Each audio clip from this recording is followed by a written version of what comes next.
Pierre Bluroniemec, je voudrais vous remettre la parole, cette fois-ci pour la dénonciation de ce matin. Alors, la dénonciation de ce matin est l'une des raisons pour lesquelles je suis dans cet état. Il s'agit de deux amis que je connais très bien. Celui qui me porte le problème a une femme, il avait une femme qui était une très mauvaise femme dans les infidélités et tout le reste. Mais il se confie à son ami. Nous sommes un cercle de 3. Il se confie à l'autre ami et les deux ont décidé de donner le courage au premier de se séparer de sa femme. Mais à peine s'est-il séparé de sa femme, parfois ici, qu'il s'est rendu compte que sa femme est allée prendre logement chez son ami. Son ami chez qui se confiait toujours. Oui. Et qui lui disait d'ailleurs qu'il faut se séparer de cette femme. Oui. À qui il a tout exposé. Et à peine il s'est séparé que son ami a accueilli sa femme dans son logement à lui. C'est la dénonciation de ce matin. Ouais. Ibrahim, je vous passe la parole. C'est l'histoire donc de deux amis qui s'entendaient bien, probablement aussi qui s'aimaient d'ailleurs. Et le premier avait une femme qui était d'une infidélité notoire et il se confiait toujours à l'autre. Et les deux sont tombés d'accord qu'on ne peut pas continuer comme ça, il faut s'en débarrasser. Et lorsque le premier a suivi le conseil, sa femme est plutôt allée chez l'autre ami. Et l'autre ami l'a accueilli à bras ouverts. Quelle est votre réaction?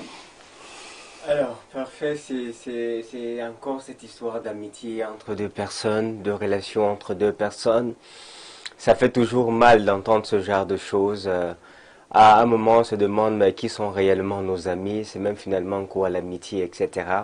Mais je voudrais peut-être encourager Blériot, parce que ça sera de mon sens, pour qu'il revienne un peu, pour qu'il récupère sa bonne humeur, parce que je l'ai connu avec une très bonne humeur, en lui partageant une pensée qui me préserve beaucoup des blessures d'amitié.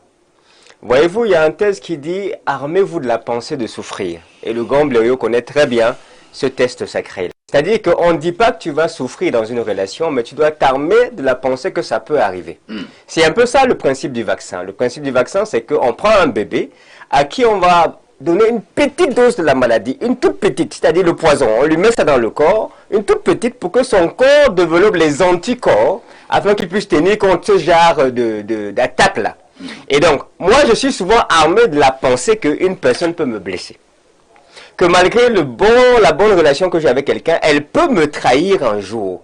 Et donc, le fait que je sois immunisé par la pensée que ça peut arriver, parce que l'être humain est ondoyant et divergent, nous l'enseignons, comme disait le penseur, que ça peut arriver, il faut simplement se dire que... il s'est dit qu'il est sans confiance. Bon, c'est triste, mais il y a de plus en plus moins de personnes à qui on peut faire véritablement confiance. Et c'est regrettable, c'est véritablement regrettable. Je dirais à cet ami qui a arraché la femme de son ami, je suis même pas sûr que je dois l'appeler ami, parce que il ça... n'a pas arraché, il a récupéré une loque.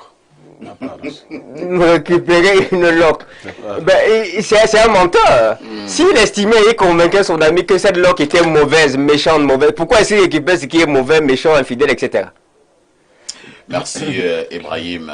Alain donc, ce matin, les rapports entre humains, les comportements des humains, les attitudes des individus, la trahison qui plane toujours comme un épée de Damoclès. Oui, et justement, j'ai quand même quelques, peut-être sans S, questions liminaires à poser. Blériot, est-ce que l'ami qui est auteur de la trahison est lui de même marié? Était-il marié? Ouais. Donc il accueille la deuxième là comment? Mais dans un autre domicile. Voilà, il fallait comprendre ça. Bien, deuxième question. Il la loge, quoi. Voilà. Deuxième question. C'est-à-dire que c'était établi, c'est-à-dire que dans les infidélités de la dame, on l'a plusieurs fois. Bien sûr, les deux amis en ont parlé plusieurs fois. Des preuves à l'appui. C'est terrible. C'est terrible. Donc, j'ai comme l'impression qu'il y a cette espèce de d'ingénierie de la tartufferie finalement dont s'est rendu coupable le deuxième ami, question même de motiver, de pousser son ami véritablement à se débarrasser le plus rapidement possible de l'épouse infidèle pour qu'il la récupère. Je veux croire que cette dame aiguisait ses appétits, doit être charmante et tout et tout. Donc du coup, comme deuxième bureau, comme on dit dans nos terminologies, ça fait l'affaire. Elle n'est pas mon épouse légitime, mais plus qu'elle semble être une espèce de nymphomane, elle me servira quand même quelque part à quelque chose, et il y a bien de choses. Donc je pense que en réalité, quand on parle d'amitié entre amis, il y a des codes d'honneur. Je pense que sur d'autres sujets, nous l'avons évoqué ici, sur ce plateau. Il y a des choses qu'on ne fait pas si on a la prétention de dire que là, nous sommes dans une relation sérieuse, d'amitié. Hein? Vous savez, même la Bible, au travers d'un proverbe, le dit, hein, qui a plusieurs amis, il les a pour son malheur. Mais il y a un ami qui peut être, plus qu'on frère. Ouais. Donc, il y a véritablement des liens d'amitié qui transcendent même la filiation sanguine, finalement. Ouais. Et moi, je vous dis, dans le cas d'espèce, vraiment, moi, c'est le type d'expérience que j'ai faite. On n'est pas du même horizon ethnique, etc., etc. Mais finalement, on est tellement proches, une proximité que je n'ai même pas avec ceux avec qui je partage mon sang. Donc, quand je vois dans ce genre de trahison, en réalité, il a renoncé à cette amitié. Moi, ce genre de trahison, je ne prends pas ce que ton ami a laissé. Non. Et de cette façon-là, en plus, vous allez vous regarder comment par la suite. Lui, est-ce qu'il essaie de se dire, vous savez, la fameuse règle qui dit, ce que vous voudriez que les gens fassent pour vous, faites-le de même pour eux. Matthieu 7, 12. Donc lui, qu'il se transpose un peu à la place de son ami et se dise, bah, c'est lui qui a vécu cette situation, comment il prendrait ça que son ami en question ait récupéré son épouse, son ex-épouse? C'est vrai qu'à l'Indouk, nous parlons là des femmes, hein, et au niveau de l'infidélité de la femme, mais on peut élargir, hein, on peut élargir ces dénonciations, c'est-à-dire que les trahisons entre amis, les abus. Vous allez voir Joseph Zambo, vous vous confiez à un ami parce que vous avez un problème. Vous lui dites tout de votre vie. Vous vous dites que c'est quelqu'un en qui vous pouvez faire confiance. Mais derrière, hein, c'est lui qui est même en train de prier pour que tu puisses justement tomber et peut-être même pour s'en moquer. Ou alors dès que tu tombes, lui récupère même le peu que tu avais encore. Bon, en tout cas, Monsieur Parfait, par rapport aux situations de relations entre des amis, tout dépend de la présentation que vous faites de votre femme. Vous faites, quand vous êtes des amis, la manière que vous présentez votre femme à votre ami. Il y a des hommes, ici dehors, qui se plaignent de l'infidélité des femmes, pendant qu'eux-mêmes, ils sont des champions olympiques. Maintenant, il arrive parfois que, lorsque tu présentes donc ta femme à ton ami, et qu'il savait qu'avec le même ami, vous vous retrouvez avec des multiples femmes à tout bout de champ, ça donne une impression à ton ami que peut-être tu n'aimes pas trop ta femme. Et que peut-être que si tu négliges, je protège. Sachant que réellement dit au niveau des lois de l'amitié. Tu veux justifier? Je ne justifie pas, mais je présente. Non, je présente un fait. Il y a beaucoup d'hommes qui se plaignent de l'infidélité de leur femme pendant que eux-mêmes ils sont des champions olympiques. Est-ce que c'est parce que l'homme est infidèle que la femme également devrait faire de même? C'est pas ce que je suis en train de dire. Par ailleurs, est-ce que ce qu'on fait entre maîtresses, quand on est dehors, nos choses qu'on fait habituellement là, est-ce que ça veut dire que tu transposes ça sur l'épouse légitime? Voilà. Vous êtes dans le hors-sujet, hein, vraiment. Regardez-nous. Est-ce que c'est de ça qu'il s'agit? Non, moi je présente un cas. Parce que quand on est des amis, quand on sait que voici la femme de monsieur tel, et que le monsieur tel est tellement pieux et responsable, ça ne te donne aucune chance possible.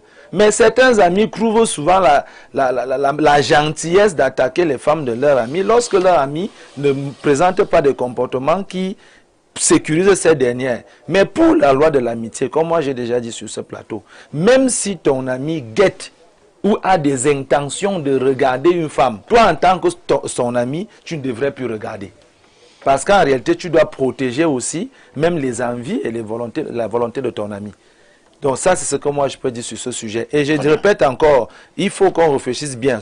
Sûrement même cette femme-là, dans les comportements d'infidélité qu'on accuse à cette dernière, son ami là fait partie de ceux-là. Ça, c'est sûr. Il fait partie de cela. Peut-être qu'il écrasait Voilà. les pistaches depuis un bon moment. Merci. Et le conseil était justement pour dire que lâche la vie, donc je prends officiellement. Pourquoi est-ce que depuis tu perds le temps? Une dénonciation qui englobe plusieurs faits. J'ai failli parler de plusieurs fléaux. La trahison, la déception, l'abus de confiance. Pierre Blériot. Parfait, ici, moi je suis né aux côtés d'un homme qui avait 61 ans à ma naissance. Il faut éviter de prendre les choses à la lettre. Alain Douk et Ibrahim. Le problème n'est plus ici l'infidélité de la femme. C'est qu'on est dans le... Non, le problème n'est plus, puisque l'homme s'est débarrassé de la femme infidèle. Le problème est celui d'un ami qui manque de dignité. De dignité. Au-delà même d'être un ami, vous ne seriez même pas l'ami d'Alain Douk. Que vous sauriez qu'une mauvaise femme qui a vécu avec Alain Douk ne devrait pas devenir votre femme, quoi. Bazor, c'est comme ça qu'on appelle ce musicien, Dinabel. Dinabel. Dinabel a une chanson, vous suivez. Non seulement tu m'arraches ma femme, tu me prends mon travail aussi, ouais. Et il dit dans la même chanson, si quelqu'un t'arrache ta femme, ne te fâche pas, plains son sort. Parce qu'une femme qui est arrachée sera encore arrachée. Une femme qu'on arrache sera encore arrachée. Mon père m'avait dit, si tu as connu une femme sur le terrain de la prostitution, elle te lâchera sur le même terrain de la prostitution. Donc, il y a des gens qui ne font pas attention à ce qu'il faut récupérer. C'est pas tout. Vous dites que quelqu'un laisse quelqu'un. On ne récupère pas tout. On peut récupérer une serpillère. On ne récupère pas tout. Tu peux même récupérer ta mort. Ah oui. On ne récupère pas tout. Faut faire preuve de... On ne récupère pas tout. Tu vois, on a laissé, tu récupères. On ne récupère pas tout. C'est qu'on chasse avec le bâton. Toi, tu attrapes avec les mains. On ne récupère pas tout. Je n'en dirai pas, on ne récupère pas tout. Mais Blériot, lui, va te dire, ben écoute... Blériot, tu as l'impression qu'il y en a qui récupèrent tout. C'est maîtresse. Il y a des gens qui croient qu'on peut tout récupérer. On ne récupère pas tout. Quand tu vois déjà qu'on a chassé ici, on ne récupère pas tout. C'est de la sagesse. Blériot insiste, on ne récupère pas tout. Quand tu dis qu'on a chassé partout, on ne récupère pas. Il va te dire que c'est maîtresse, de plus, lui va s'amuser et tout, et tout. Tranquille. Est-ce que lui récupère pour garder? Ouais. Alors, allons du côté de la messagerie, hein, tout en retenant qu'on ne récupère pas tout.